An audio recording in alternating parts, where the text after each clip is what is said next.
Assalamualaikum warahmatullahi wabarakatuh. Bismillah hamdan wa syukran lillah la wala wala quwwata illa billah. Sahabat sejati yang Allah muliakan, teriring doa dan salam semoga hingga kesempatan kali ini kita senantiasa dalam lindungan dan rahmat Allah Subhanahu wa taala, dalam keadaan sehat walafiat dan tidak kurang suatu apa. Amin amin ya robbal alamin. Suatu pagi saya mendapatkan telepon dari seorang teman yang sedang mengalami musibah. Beliau mengabarkan bahwa kendaraannya ditabrak dari belakang sehingga mengalami kerusakan yang cukup parah. Di tengah-tengah percakapan tersebut, di tengah-tengah telepon tersebut, beliau mengatakan, "Kenapa ya saya mengalami kecelakaan ini? Padahal tadi sebelum berangkat saya sudah berdoa meminta kepada Allah untuk diselamatkan dalam perjalanan ini, perjalanan dari Jakarta menuju Bandung. Tapi di tengah jalan saya mengalami kecelakaan, mobil saya ditabrak orang. Kenapa doa saya tidak diterima? Kenapa doa saya tidak didengar oleh Allah?" Beliau sedikit berkeluh kesah dengan musibah yang dialaminya.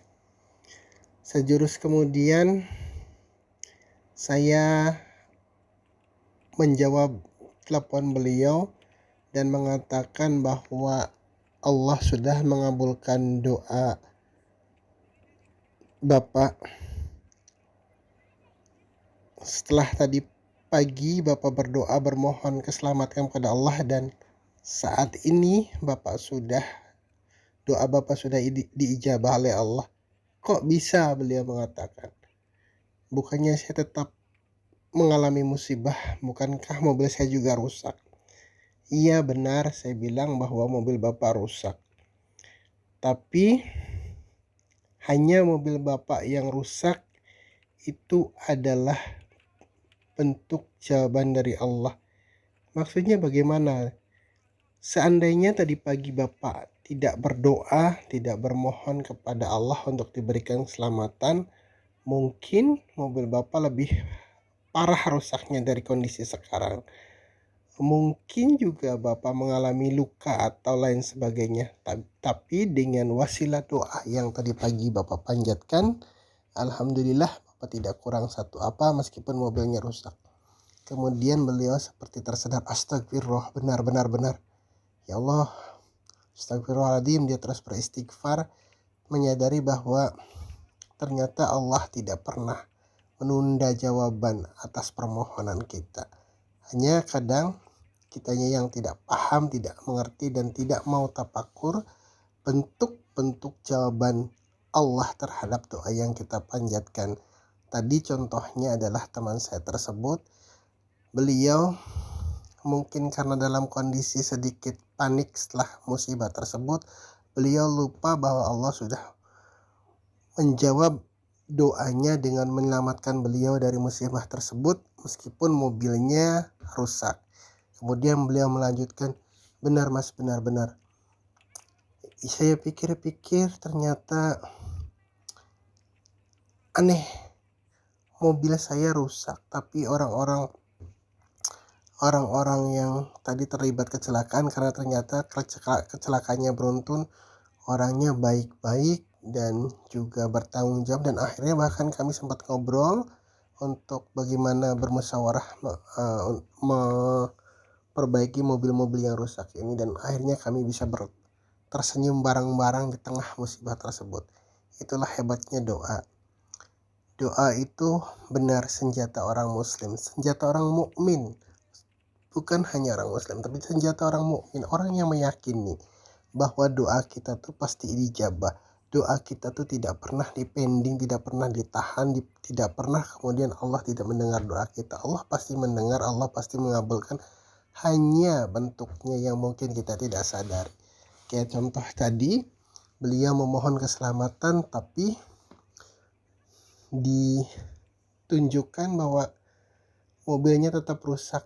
Padahal ada keselamatan yang lebih besar yang Allah karuniakan kepada beliau, meskipun kejadiannya cukup beruntun tabrakannya, tapi toh beliau tidak mengalami luka atau apapun. Itu bentuk-bentuk pengabulan doa kita oleh Allah Subhanahu wa taala. Dalam kondisi lain pun seperti itu.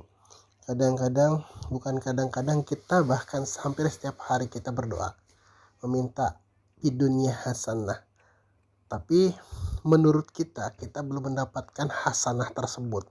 Kita masih kekurangan uang, kita masih kesulitan mencari pekerjaan, kita masih mengalami berbagai kondisi yang menurut kita sulit.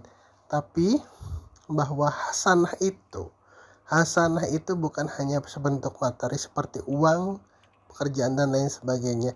Hasanah yang terbesar adalah bahwa Allah memberikan hati yang dipenuhi oleh rasa syukur. Qalbun sakirin, hati yang bersyukur. Jadi even kita mungkin masih kekurangan, even mungkin kita masih belum mendapat pekerjaan, tapi hasanah yang Allah berikan berupa rasa syukur bahwa saat ini meskipun kita kekurangan, saat ini meskipun kita tidak punya uang, toh kita masih sehat, toh kita masih bisa memenuhi kewajiban dan kebutuhan kita, keluarga kita, di tengah-tengah kesulitan yang kita hadapi, dengan tetap bersyukur kepada Allah, dengan tetap menyadari bahwa karunia Allah jauh lebih besar dari apa yang kita mintakan. Kemudian juga kita dikaruniai istri yang mengerti kondisi kita, mengerti keadaan kita, itu juga hasanah.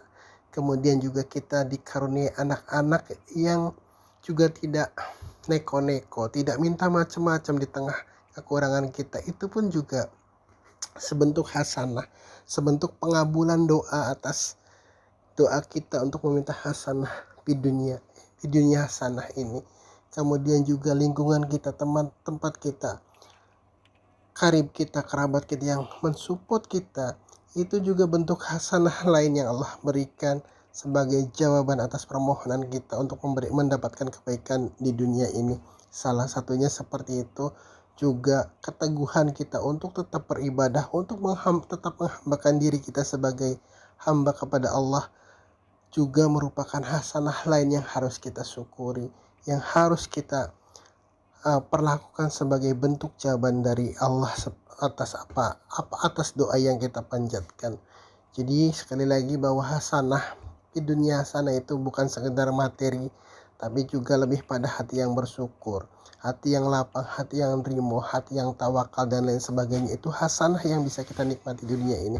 Kemudian istri yang solehah juga bentuk hasanah lain yang Allah karuniakan kepada kita. Anak-anak yang soleh, anak-anak yang solehah juga hasanah lain yang Allah berikan kepada kita. Belum lagi lingkungan yang sangat mendukung kita untuk belajar dan mengembangkan keyakinan agama kita. Belum lagi juga keteguhan kita untuk tetap melaksanakan ibadah kita di tengah-tengah kekurangan, di tengah-tengah kesulitan.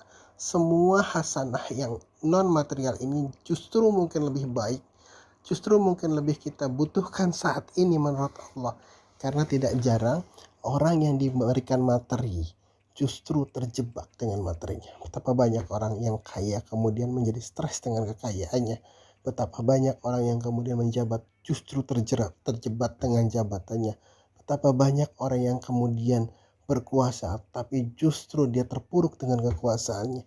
Jadi selama kita bisa berprasangka baik kepada Allah, niscaya kita akan menemukan hasanah-hasanah, berbagai hasanah yang Allah karuniakan kepada kita, jauh lebih luas, jauh lebih banyak, jauh lebih indah dari sekedar hasanah berupa materi yang selama ini selalu ada di pikiran kita.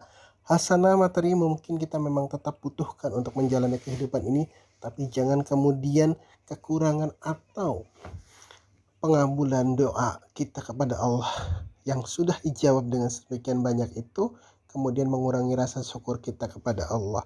Lagi, hasanah itu bukan hanya materi, tapi juga jauh lebih bermanfaat, lebih berguna. Mungkin juga kita lebih membutuhkannya dari sekedar materi yang kita angan-angankan. Insya Allah ketika hati kita sudah tenang, hati kita sudah dipenuhi rasa syukur, hati kita sudah dipenuhi rasa tawakal, kemudian istri yang soleh yang selalu mendoakan kita, anak-anak kita juga soleh dan soleha yang selalu mendoakan kita, lingkungan juga mensupport kita, ibadah juga kita tidak pernah berhenti.